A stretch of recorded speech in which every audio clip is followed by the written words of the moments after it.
자, 이제 10번부터 보겠습니다. 9번은 위험의 의의라든가 또는 위험에 대한 태도에 대한 내용이 나오는데요. 이건 이제 여러분이 좀 봐주시고 10번 문제 보겠습니다. 이게 이제 위험의 여러 가지 유형에 대한 대표적인 문제입니다. 시험의 유형, 그러니까 지뢰 효과는 아까처럼 그렇게 정리하시면 되고요. 그죠? 위험의 유형에는 사금, 법인유 이렇게 정리를 해야 되죠. 위험의 유형. 위험의 개념은 예상치로부터 벗어나는 크기고요. 위험을 측정을 할 때는 어떻게 하고요? 위험을 측정할 때는 표준 편차나 분산으로 하고요. 그 위험의 유형은 위험의 유형. 여기에 이제 사금, 법인유 하는 거죠. 사금, 법인유. 여기 이제 사업상 위험이고요. 사업상 위험은요, 부동산 투자 뿐만이 아니라 다른 사업에도 얼마든지 있을 수 있죠.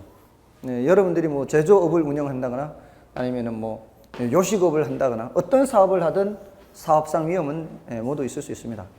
근데 이제 부동산 사업에서의 위험, 이것도 마찬가지 시장 위험, 운영 위험, 이런 위험 모두 다 어떤 사업이든지 다 있죠. 시장 상황이 안 좋아질 수 있잖아요. 운영 과정에서 뭔가 문제가 나타날 수 있잖아요. 이런 건 어떤 사업이든지 다 공통으로 가질 수 있는 위험입니다. 근데 부동산에서 독특하게 얘기하는 게 바로 이 위치 위험이죠. 이건 부동산이니까, 부동산업이니까 독특하게 나오는 거죠. 그 다음에 금융적 위험은 이것도 다른 사업에도 있을 수 있죠. 금융 위험은 타인 자본을 사용하는 것과 관련이 있죠. 타인 자본을 사용하지 않으면 금융적 위험은 없습니다. 그러니까 지뢰 효과하고 함께 생각하면 되죠. 지뢰 효과도 다른 사람 돈을 사용해야 나타나는 겁니다. 이거하고 맞물려서 생각하면 돼요. 남의 돈 없이 투자하면은 지뢰 효과도 없고 금융적 위험도 없습니다. 그다음에 법적 위험, 이건 별거 아니죠. 정부 정책이 변한다거나 법이 개정된다거나 하는 위험. 그다음에 인플레 위험이죠. 이 인플레 위험은 부동산 투자의 경우에는 인플레를 두 가지 측면을 모두 다 봐야 되죠. 부동산 투자에서 인플레라고 하는 거는 두 가지 측면을 모두 생각하는 거예요. 하나는 긍정적인 측면과 하나는 부정적인 측면. 긍정적인 측면은 인플레 해지죠. 인플레 해지도 있을 수 있고요. 이건 긍정적인 측면. 부정적인 측면은 여기 지금 인플레 위험이에요. 자, 여기서 말하는 거는 화폐 가치가 떨어지는 겁니다. 예를 들어 지금 내가 투자를 해서 보통 이제 임대료 수입으로 임대료 수입을 생활비로 사용하는 사람들은 인플레가 발생하면 발생하는 만큼 고정 임대료의 경우에는 실질 가치가 떨어지게 되죠. 그런 걸 말하는 거예요. 근데 부동산 가격이 올라갈 수 있다는 점에서는 긍정적이죠. 그러니까 이쪽은 이제 부정적인 측면을 얘기하는 거예요. 그래서 고정 임대료로 매선 임대차익이에요. 고정 임대료. 이런 경우가 문제가 되고요. 또 굳이 따지자면은 우리 투자를 할 때 변동금리로 차입하는 경우 있죠. 변동금리로 차입한 투자자예요. 이런 경우에는 인플레가 발생하면은 뭐가 함께 올라가는 거예요. 이자율이 함께 올라가는 거예요. 이런 것도 인플레 위험이다. 이렇게 볼 수가 있겠고요. 그러니까 이럴 때는 인플레 위험도 있고 이자율 위험도 있는 거예요. 남의 돈을 사용할 때는. 남의 돈을 사용할 때는 인플레 위험과 이 금융 위험이 동시에 존재해요. 이자율 위험, 금융 위험이 동시에 존재하는 거예요. 근데 남의 돈이 없으면은 이런 금융 위험이나 이런 이자율 위험은 없죠. 대신 인플레 위험은 있는 거죠. 그다음에 유동성 위험은 이제 부동산은 유동성이 많이 떨어지죠. 현금화 시키기가 어려워서 특히 토지는 더 어렵죠. 아파트 같은 이 주택보다는 토지가 더 유동성이 떨어지기 때문에 현금화하기가 어려워서 금매로 내놓으면 이제 크게 가치 손실이 발생할 수 있습니다. 자, 그런 내용이죠. 자, 그래서 10번에는 그 위험에 관한 설명 중 틀린 것을 얘기하는데 어떤 게 정답인가요? 2번이 틀렸죠. 금융적 위험은 부채가 많을수록 채무 불이행과 파산할 가능성이 높아지는 위험을 말하는데 이는 타인 자본의 사용과 관계없이 발생하는 위험이 아니라 타인 자본 사용해야 나타나는 위험이죠. 자, 그래서 2번이 정답이고요. 다음에 11번은 요거는 말입니다. 이게 여기에 뭐 단독 문제로 이렇게 나타나기보다는요. 인플레 개념이 가끔 이렇게 언급이 되거든요. 우리 시험에. 특히 금융론에서 언급이 돼요. 여기서도 언급될 수 있는데 인플레라는 것을 좀 이해할 수 있도록 하면 되겠습니다. 여기서는. 여기서는 5번 지문이 좀 어렵죠. 5번 지문이 뭔가 하면은 예상치 못한 인플레이션이 발생하는 경우 채권자의 부는 채무자에게 이전된다. 자, 이거는요. 지금 우리가 살고 있는 세상은 늘 인플레가 발생하는 세상이죠. 그리고 우리가 사는 세상은 명목 세상이에요. 실질 세상이에요. 금융론이라는 점에서. 금융론이라는 점에서는 금융이라는 관점에서 명목 세상에 살고 있을까요? 실질 세상에 살고 있을까요? 실질 세상에 살고 있는 것 같아요. 명목 이자율은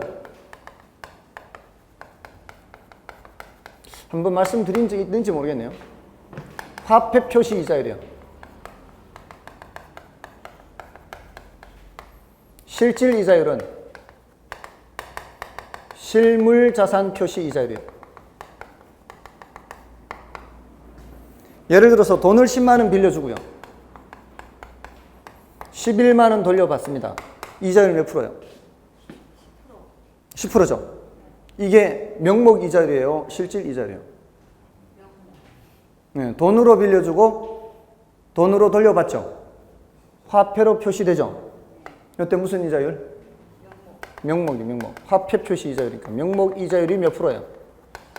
10%예요. 쌀 10마리를 빌려줍니다.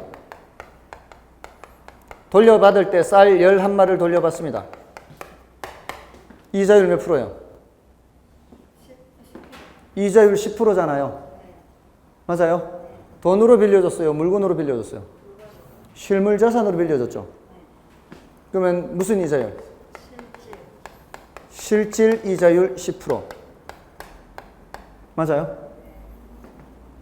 처음에 빌려줄 당시에 쌀 한 말 가격이 10,000원이에요.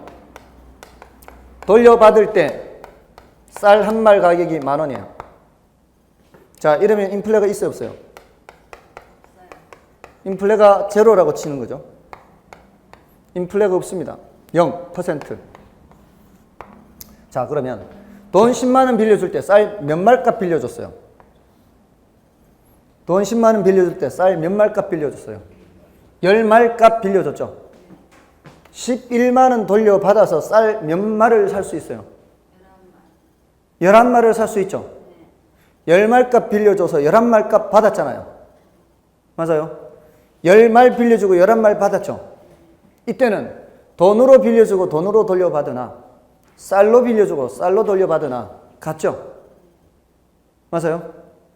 명목 이자율 10%와 실질 이자율 10%의 가치가 같습니다. 자, 근데 빌려줄 때 쌀 한 말에 10,000원이에요. 돌려받을 때 쌀 한 말에 11,000원이에요. 자, 돈으로 빌려주고 돈으로 돌려받아 보세요. 쌀 몇 말값 빌려줬어요? 쌀 10말값 빌려줬죠? 자, 명목 이자율 10% 받았죠? 11만 원으로 쌀 몇 마리를 살 수 있어요?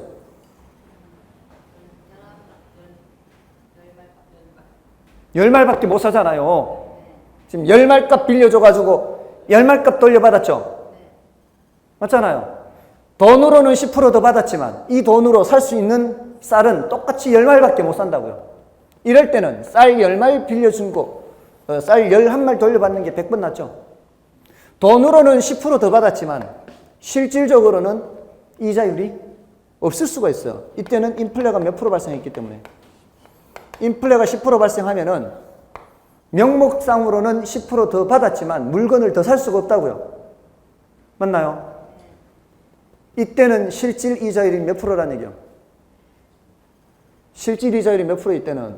실질 이자율은 제로지. 더 물건을 살 수 있는 게 없잖아요. 지금 10말값 빌려주고 10말값 돌려받았으니까 제로예요, 제로. 그럼 명목 이자율은 실질 이자율 더하기 인플레율이라고요.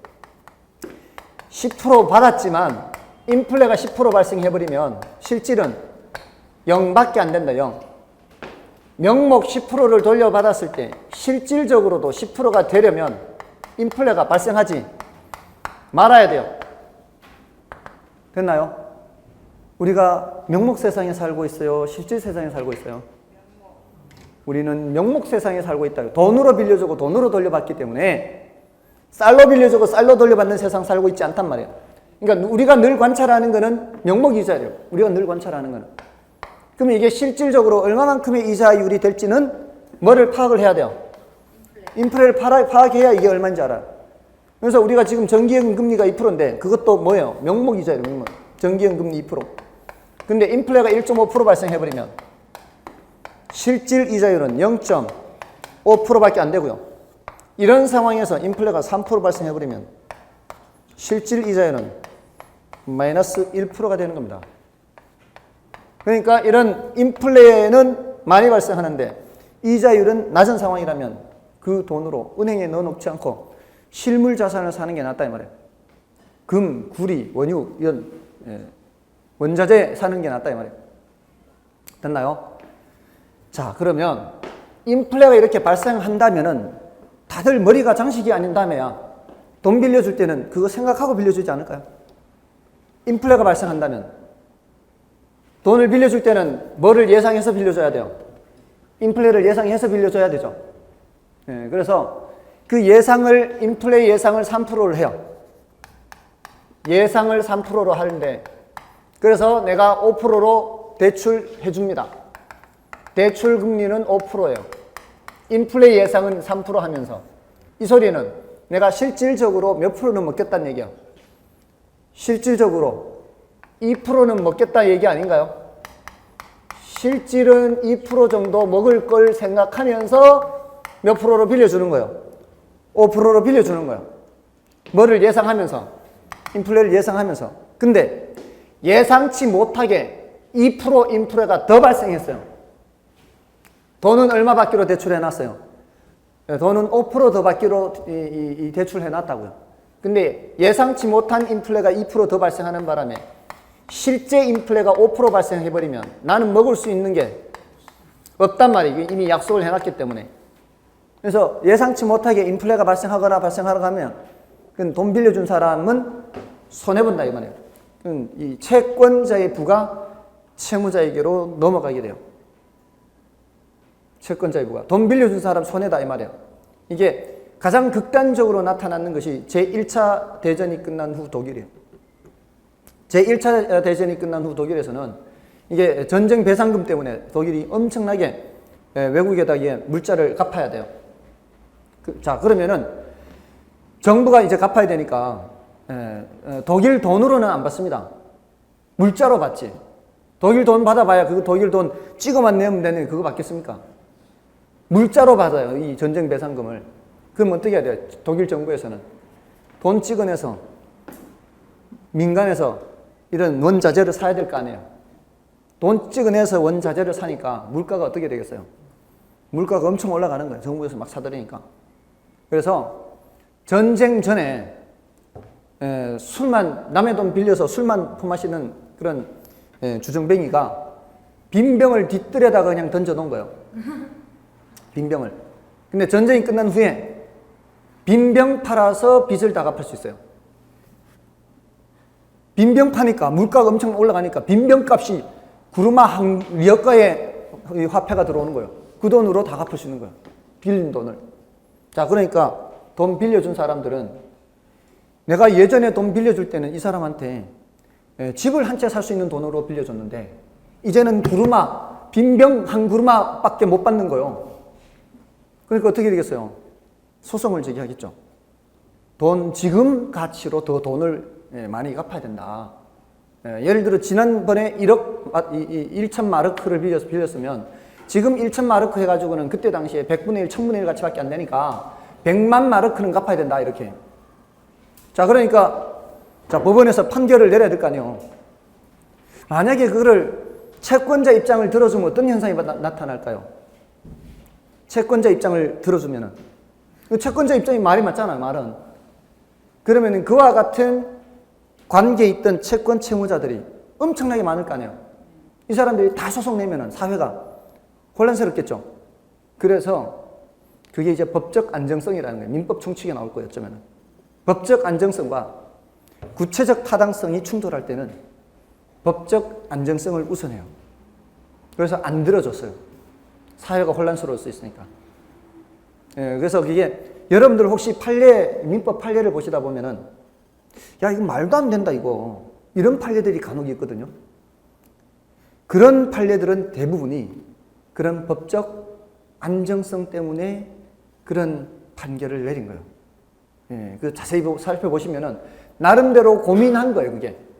예, 그거를 다 받아줘버리면은 이제 사회가 혼란스러울 수 있으니까 어떤 규칙성을, 법적 안정성을 지키기 위해서 사회가 혼란스럽지 않게 하려고 그렇게 말도 안 되는 그런 판결이 있어 보여요. 그게 이제 침해된 거예요. 그게 구체적 타당성이 침해된 거예요. 그 사람만 좀 억울한 셈이 되는 거죠. 법적 안정성을 위해서. 그 판례에 그런 거를 알고 보시면은 훨씬 판례들이 더 잘 기억될 수 있어요. 아, 이게 말도 안 되는데 왜 이런 게 있을까? 바로 그런 사연이 있다는 겁니다. 사연이. 아무튼 여기서 지금 5번에 예상치 못한 인플레이션이 발생하는 경우 채권자의 부는 채무자에게 이전이 되는 겁니다. 자, 됐고요. 12번은 이제 여러분이 좀 봐주시고요. 넘어가셔서요. 13번, 14번 뭐 다 위험과 수익에 관한 내용들인데 그 14번은 위험관리 기법에 포함되는 내용이에요. 위험관리 기법. 그 위험관리 기법은 그 25번, 6번 여기서도 등장하고 있습니다. 위험관리 기법. 그래서 그걸 좀 살펴보시면은 위험관리 기법은 이렇게 정리하세요. 지금 이제 정리를 하는 게 저는 아까 그 위험의 유형, 지렛대 효과, 또 위험관리 기법 둘씩 짝을 지어서 좀 정리하시면 돼요. 그러니까 위험한 투자를 아예 안 하는 방법이 있죠. 위험한 투자를 제외하는 방법이 있고요. 또 위험을 전가하는 방법이 있죠. 요거는 예를 들어 오로지 정기예금, 뭐 국공채에 투자한다거나 위험의 전가는 뭐가 있어요? 보험에 가입하는 거 있죠. 보험 가입. 또 아까 이 고정임대료 있죠. 고정임대료. 고정임대료 같은 경우에는 위험 부담을 임대인이 해야 되니까 인플레에 연동시킨 인플레 연동 임대차 계약이야. 이럴 수 있죠. 물론 또 변동금리도 그렇죠. 금융론에 나오는 거죠. 변동금리는 대출자의 금리 변동 위험을 차입자에게 전가시키는 거죠. 또 두 개를 짝을 지어서 기대 수익률을 하향 조정하는 방법이 있고요.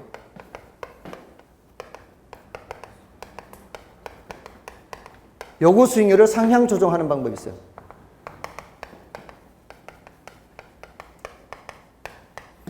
기대 수익률을 하향 조정하는 방법은 보수적 예측이라고도 해요. 수익은 가능한 한 낮게 잡고 비용은 가능한 한 높게 잡죠. 이렇게 해서 기대 수익률을 낮춰 잡았는데도 불구하고 괜찮아 보인다. 그때 투자하겠다. 요거고요. 요구 수익률을 상향 조정하는 것은 위험 조정 할인율을 사용하는 방법이다 그래요. 위험 조정 할인율을 사용한다. 그래서 이거는 위험할수록 많이 할인하겠다, 적게 할인하겠다. 위험할수록 많이 할인하겠다는 거죠. 할인을 많이 하겠다. 그게 바로 이 위험 조정 할인율을 사용하는 방법이에요. 이렇게 짝짓기 해서 기억을 하면 조금 더 쉬울 겁니다. 그다음에 민감도 분석 있죠. 민감도 분석은 결과치에 영향을 미치는 여러 요소들 중에서 가장 크게 영향을 미치는 요소가 뭔지를 살펴보고 그거를 집중 관리 대상 변수로 삼겠다는 얘기죠. 위험도가 클수록, 민감도가 클수록 위험이 큰 투자 아니다 이렇게 보는 거고요. 그 다음에 포트폴리오가 있죠. 포트폴리오는 위험을 분산시킨다 또는 위험을 줄인다. 위험을 줄이는 건데 최소한 뭐는 유지하면서 수익은 유지하면서 위험을 줄여야 되겠죠. 그죠? 수익도 같이 줄여버리면 안 되잖아요. 분산 투자한다고 했을 때 수익은 유지하면서 위험을 줄이는 이런 여러 가지 위험 관리 기법이 있다라는 겁니다.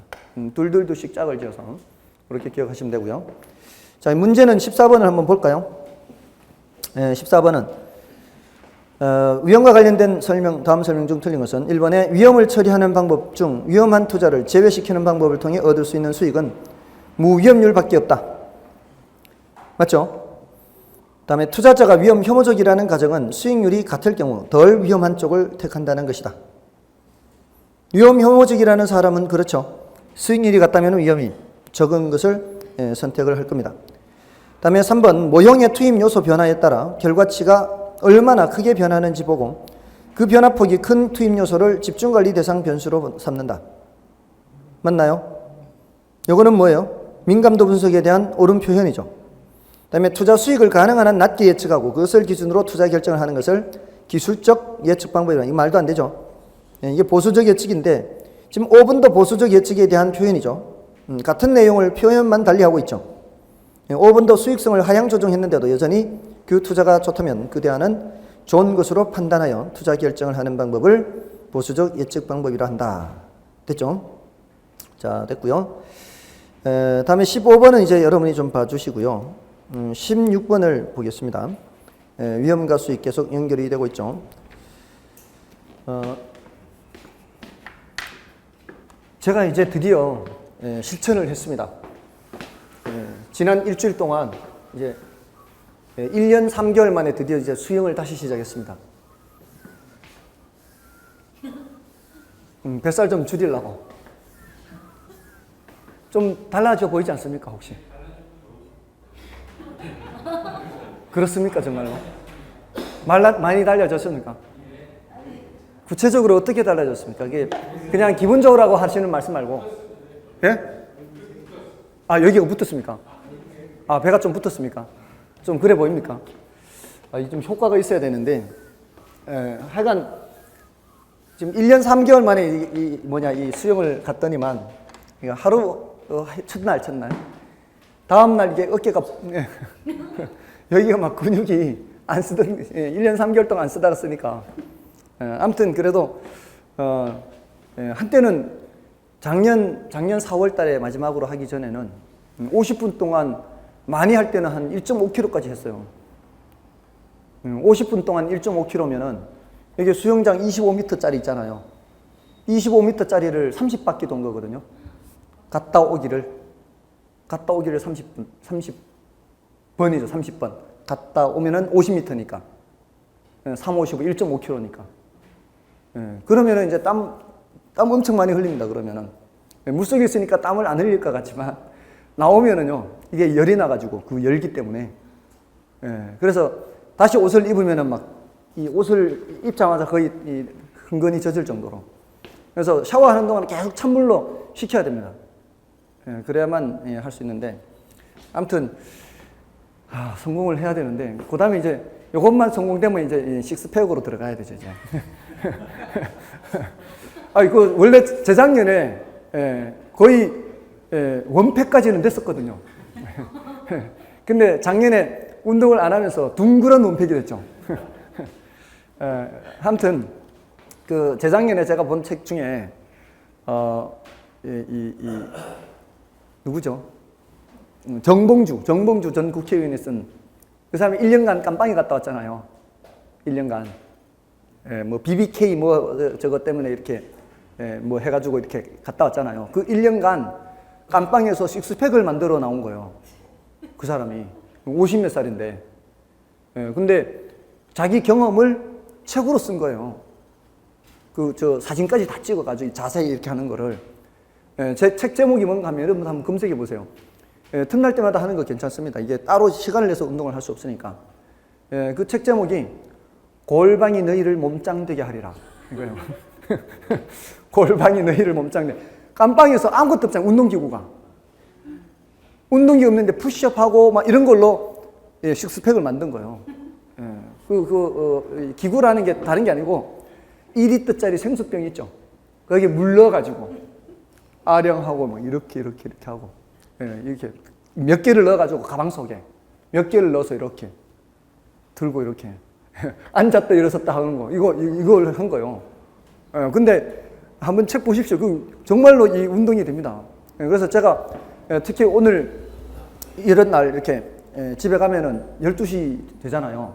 그럼 12시 그 시간에 했어요. 그때 밤 12시에 그 시간에 하면은 밤 1시 넘어 자야 되겠죠. 자는 거는. 근데 한 4, 50분 동안 그렇게 하는데 운동 효과가 굉장히 있는 거죠. 따로 먹지는 않고 밤에 먹지 않고 운동하니까 이제 기름기가 쫙쫙 빠지는 거죠. 하여간 효과가 상당히 있었습니다. 자, 이제 몇 번이죠? 16번인가요? 16번은 이제 위험과 수익에 관한 다음에 설명 중 틀린 것은, 자, 요거 이제 위험에 대한 태도가 나오고 있죠. 1번에 투자자의 위험에 대한 태도가 위험 혐오적일수록 요구하는 위험 할증률의 크기가 더, 위험 혐오적일수록이 아니에요. 위험을 싫어할수록이잖아요. 그럼 위험을 싫어할수록 요구하는 위험의 할증률이 더 크죠. 1번 바로 틀렸습니다. 그 다음에 위험 혐오적인 투자자들은 동일한 수익이 주어져 있을 때 위험이 적은 투자안을 선택한다. 맞죠? 위험 선호적인 투자자들은 동일한 수익이 주어져 있을 때 위험이 큰 투자안을 선택한다. 맞나요? 3번이 이해가 되시나요? 3번 이해되십니까? 위험 선호적인 투자자들은 동일한 수익이 주어져 있을 때 위험이 큰 투자안을 선택한다. 위험을 선호하기 때문에 그렇습니다. 그 다음에 위험 중립적인 투자자들은 수익의 크기가 동일하다면 위험이 작든 크든 관계없이 어느 투자안이나 동일하다고 판단합니다. 그 다음에 실현된 결과가 예상한 결과로부터 벗어날 가능성, 즉 기대 소득에 대한 변동 가능성을 불확실성 또는 위험이라고 합니다. 그러니까 위험을 다른 표현으로 불확실성이라고도 합니다. 그렇게 알아두시고요. 다음에 이제 17번은 평균 분산 결정법에 대한 거죠. 평균 분산 결정법은 똑같은 평균이라면 뭘 선택하고요? 분산 또는 표준 편차가 작은 걸 선택하고요. 똑같은 분산 또는 표준 편차라면 평균이 더 큰 걸 선택하는 의사결정 방법이죠. 그래서 1번은 이제 옳은 표현이고, 자, 이제 2번을 보세요. 자, 이런 걸 판단할 때 A의 수익의 크기가 B의 수익의 크기보다 커요. 아직 위험은 안 받죠. 위험을 안 받지만 A가 더 크다 그랬죠. 그럼 일단 어떻게 해야 돼요? A를 잡아야 돼요, 일단. A가 수익이 더 크다고 했으니까 일단 A를 잡고요. 그 다음에 위험을 보는데 A가 위험도 크다 그러면은 슬쩍 잡았던 거 놓으면 되는 거예요. 그렇잖아요. 근데 A가 위험이 더 작거나 같다고 하면은 계속 A를 들고 가면 되는 거죠.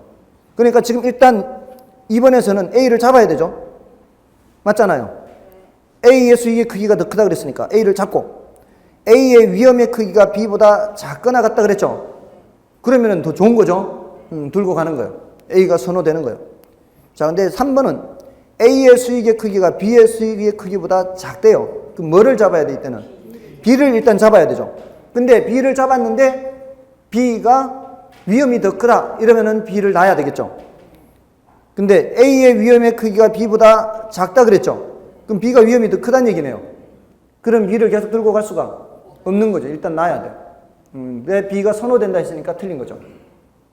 됐죠? 자, 이런 거는 이렇게 푸시면 되고요. 그 다음에 A가 B보다 수익과 위험이 모두 더 큰 경우에 평균 분산 결정법으로는 의사결정을 할 수가 없으며 이를 평균 분산 오류라고 합니다. 그 다음에 평균 분산 오류가 발생하는 경우 어느 대안을 선택하느냐 하는 것은 투자자가 위험을 감소하려는 정도나 추가 위험에 대한 추가 수익의 정도에 달려있다. 그렇죠? 이런 경우에는 평균 분산 오류가 발생하는 거죠. A하고 B가 평균 3%, 위험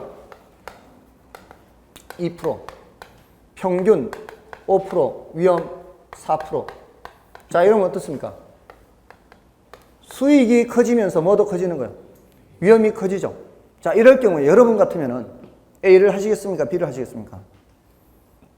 그건 사람마다 다르다는 거죠. 어떤 사람은 이쪽으로 갈 수도 있고요. 어떤 사람은 이쪽으로 갈 수도 있다는 거죠. 그 위험에 대한 태도에 따라 다를 수 있다는 거죠. 조금 더 안정지향적인 사람은 이쪽으로 갈 거고요. 좀 위험지향적이다 그러면 이쪽으로 갈 수 있고요. 됐나요? 사람마다 다르다는 얘기입니다. 자, 됐고요. 나머지 됐고요. 여러분 풀어보시면 되고요. 18번도 이제 평균 분산 결정법에 대한 것이니까 그것은 여러분들이 확인하시기 바랍니다. 자, 19번부터는, 자, 19번 여기서는 이제 19번, 20번 요거는 요구 수익률의 내용에 대한 것들입니다. 요구 수익률은 뭐 더하기 뭐 이렇게 돼 있어요. 요구 수익률은 무위험률 더하기 위험 할증률 더하기 예상 인플레이율 이렇게 돼 있죠. 요 내용들을 좀 체크를 해야 된다 이 말입니다. 요거는 오로지 시간에 대한 대가고요. 국공채 수익률, 정기예금 금리 이런 것들을 생각하면 되고요. 요거는 시장 상황에 따라 가변적이죠. 근데 요놈은 위험 할증률이죠. 위험에 대한 대가입니다. 요 위험에 대한 대가를 좀 더 자세히 해야 돼요. 요거는 뭐에 따라서도 달라지고요. 시장 위험에 따라서도 달라지고요. 개별 투자안에 따라서도 달라집니다. 그리고 위험에 대한 태도에 따라서도 달라질 수 있죠. 위험에 대한 태도에 따라 달라질 수 있습니다. 사람들이 위험에 대해서 어떻게 생각하느냐에 따라서도 달라져요. 그러니까 똑같은 그 투자안을 여러 사람한테 제시를 했을 때 어떤 사람은 하는 사람이 있고 어떤 사람은 안 하는 사람도 있잖아요. 그는 사람들마다 이게 다르기 때문이죠. 그래서 이게 위험에 대한 태도에 따라 달라지기 때문에 이게 바로 주관적 수익률이라고 그랬죠. 이건 사람마다 다른 거죠. 다음에 예상 인플레이를 반영하는 것은 피셔 효과다 이렇게 얘기하죠. 그래서 그 내용을 19번을 보면서 좀 살펴보겠습니다. 19번 다음은 위험과 수익에 관한 설명이다. 틀린 설명은 일반적으로 위험과 수익은 서로 비례관계에 있다. 부담하는 위험이 크면 클수록 요구하는 수익률도 커진다. 맞죠? 다음에 무위험률은 장래 기대되는 수익이 확실한 경우의 수익률을 말하며 순수한 시간 가치에 대한 대가라서 일반 경제 상황과는 관계가 없다. 이게 틀렸죠? 일반 경제 상황에 따라 바뀔 수 있습니다. 시장의 자금 사정이 넉넉하면은 무위험률도 내려가고요. 자금 사정이 안 좋으면은 무위험률도 올라갈 수가 있습니다. 다음에 3번에 인플레이션이 커질수록 그 요구 수익률이 커지는 것은 인플레이션에 따른 화폐 가치 하락을 보상받고자 하기 때문이다. 맞죠? 그렇잖아요. 다음에 위험 할증률은 위험에 대한 투자자의 태도에 따라서도 달라진다. 방금 말씀드렸던 거고요. 그다음에 5번에 위험 할증률은 시장 위험뿐만 아니라 개별 투자가 안고 있는 위험에 따라서도 변화하는 거죠. 정답은 2번이었고요. 다음에 그 20번도 이제 같은 맥락이니까 요거는 이제 여러분이 보시고요. 오른쪽으로 오시면은 이제 요구 수익률, 기대 수익률 요런 개념이 나오고 있는데요. 22번을 풀면서 좀 살펴보겠습니다. 요구 수익률과 기대 수익률. 투자에 대한 A, B가 기대 수익률이 10%로 동일할 때 투자 분석에 대한 설명으로 틀린 것은 단 투자자는 위험 기피자임을 전제로 합니다. 1번 수익의 기대치만 보면 A, B 어느 쪽이 더 나은 투자 대안이라고 말할 수 없다. 맞나요? 다음에 2번 A의 표준 편차가 B의 표준 편차보다 작다면 A는 B에 비해 선호된다. A의 표준 편차가 B의 표준 편차보다 작다면 위험이 작다는 얘기죠. 그럼 A는 B에 비해 선호되죠. 다음에 투자자의 요구 수익률이 12%라면 A, B 모두 타당성이 없다고 볼 수 있다. 투자자의 요구 수익률이 12%니까 기대 수익률이 10%면은 다 타당성이 없는 거죠. 다음에 투자 대안 A, B에 분산 투자하더라도 표준 편차 크기를 낮출 수 없다. 분산 투자하면은 표준 편차의 크기를 낮출 수가 있죠. 분산 투자를 통해서 위험을 줄일 수가 있으니까 4번이 틀렸습니다. 다음에 수익의 변동폭이 차이가 없다면 이게 뭔 소리예요? 수익의 변동폭이 차이가 없다는 것은 표준 편차가 차이가 없다. 위험이 차이가 없다. 이렇게 되는 거죠. 그래서 이때는 A와 B가 똑같게 되는 거죠. 위험도 똑같고 기대 수익률도 똑같고 누가 더 낫다고 말할 수가 없는 겁니다. 자, 됐고요. 넘어가시면은 자, 23번도 이제 기대 수익률과 요구 수익률 관계에서 나오는 건데요. 여기 좀 어려운 내용이 있어요. 자, 이게 사람들이 좀 헷갈려 하는 부분인데 일단 기대 수익률은 내부 수익률이고요. 요구 수익률은 외부 수익률이죠. 기대 수익률은 객관적 수익률이고 요구 수익률은 주관적 수익률이고요. 자본의 기회비용 개념은 요구 수익률이에요? 기대 수익률이에요? 자본의 기회비용 개념은 요구 수익률이죠. 요구 수익률. 요구 수익률은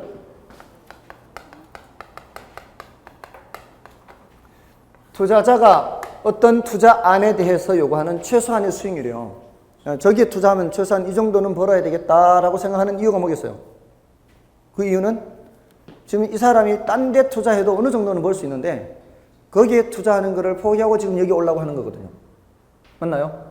그러니까 그럴 경우에는 이 요구 수익률이라는 게 다른 데서 벌 수 있었던 만큼이 바로 여기서의 요구 수익률이 되는 거예요. 그러니까 자본의 기회 비용이다. 이 기회를 가지기 위해서는 저만큼을 수익을 포기하고 오기 때문에, 그래서 얘는 자본의 기회 비용이다 이렇게 얘기하는 거예요. 자본의 기회 비용이다 이런 표현하고, 또 그러니까 이게 외부 수익률이 되는 거예요. 다른 데서 얻을 수 있는 수익이 바로 여기서의 요구 수익률이 되는 거예요. 그리고 좀 어려운 표현이 이런 게 있다고 그랬죠. 사선의 투자 안에 기대 수익률, 사선의 투자 안에 기대 수익률, 이렇게 얘기를 할 수가 있습니다. 자, 이렇게 되고요.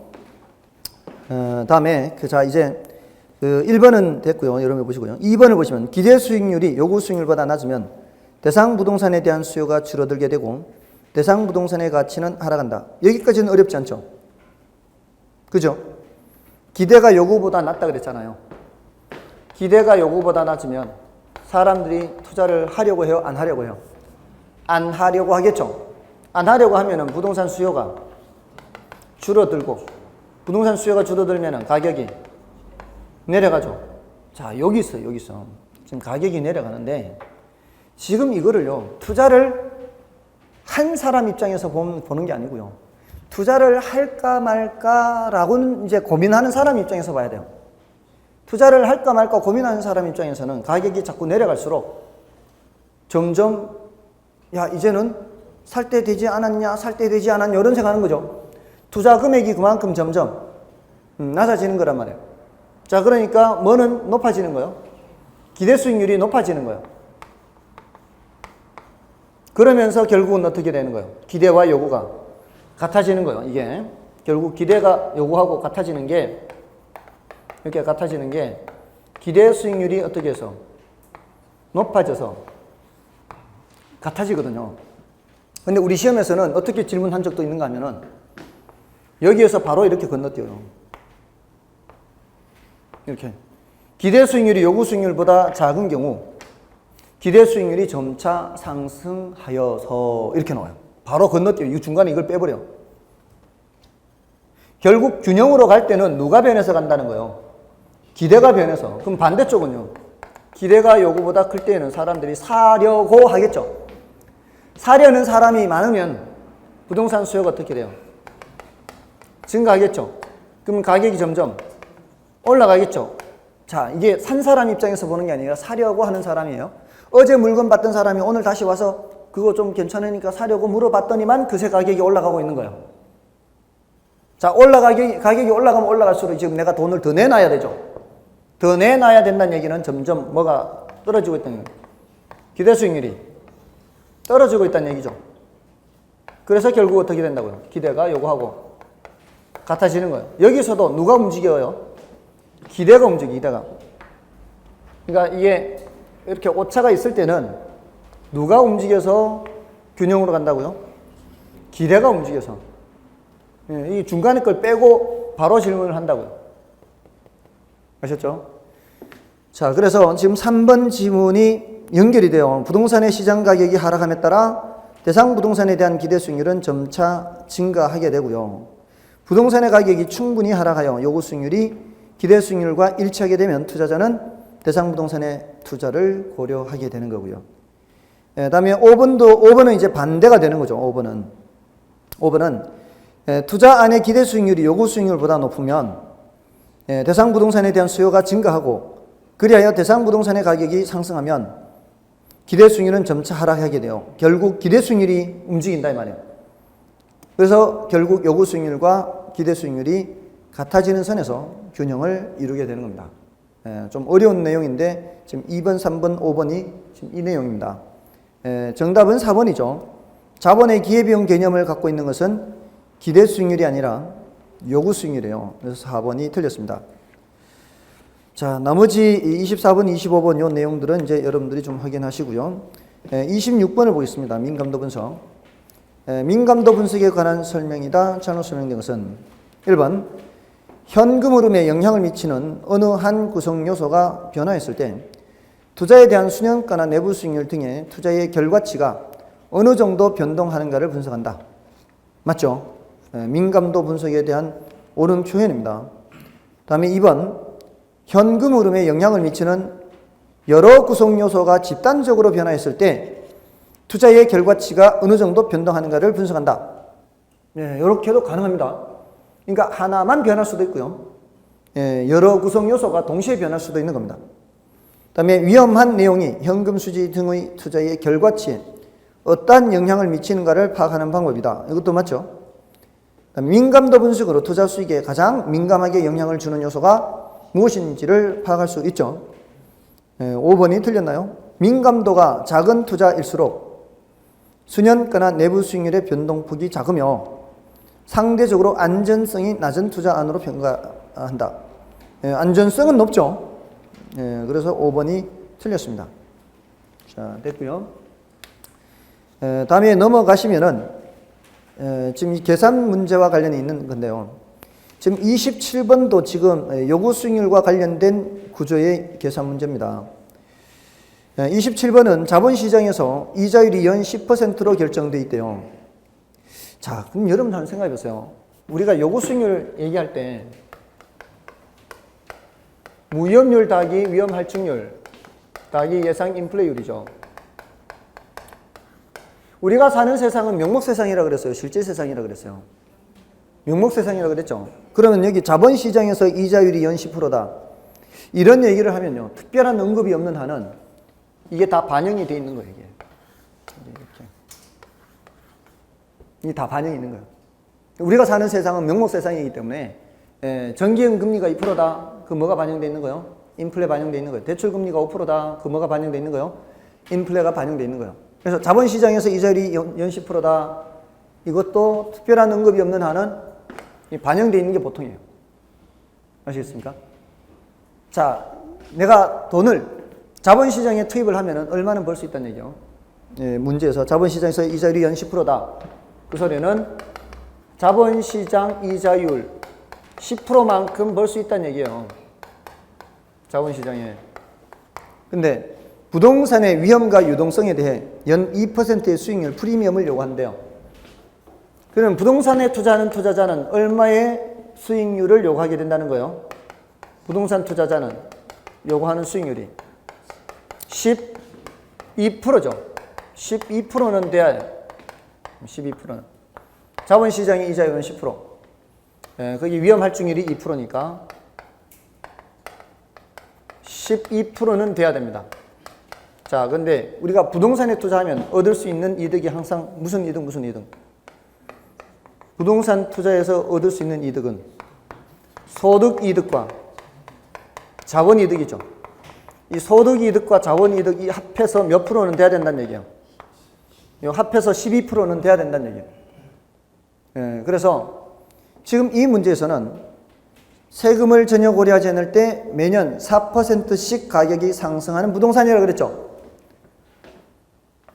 자본 이득이 4%씩 발생한다는 얘기입니다. 매년 4%씩 부동산 가격이 올라가요. 그럼 여기서 4% 얻는 것이 있으니까 모자라는 건 여기서 벌충을 해야 되겠죠. 최소 여기서는 얼마 발생해야 돼요? 8%가 나와야 되겠죠. 맞나요? 그래야 요거를 채울 수 있죠. 이 문제에서 뭐를 묻고 있는 거예요? 요걸 묻고 있는 거죠. 됐나요? 임대료 연수익률이 바로 뭐예요? 부동산의 임대료 연수익률이. 그게 바로 투자액 대비 순운용 수익 비율이잖아요. 그게 바로 뭐라고요? 소득 이득률이에요. 소득 이득률. 됐죠? 이것도 시중의 모의고사에는 이론적으로 틀린 게 많아요. 이렇게 물으면서 요구 수익률은 몇 프로인가? 이렇게 물어요. 요구 수익률은 몇 프로인가? 이러면서 8%라고 대답을 하는 그런 문제가 있어요. 다 틀린 거예요. 요구 수익률은 몇 프로예요? 12%예요. 12%. 요구 수익률 12%고 이 12%를 요거 채워서 합쳐서 12%를 만족시켜줘야 되는 거예요. 됐나요? 자, 됐고요. 다음에 이제 28번은 중요도는 높은데 난이도는 낮죠. 그죠? 요거는 별로 어려운 건 아니고요.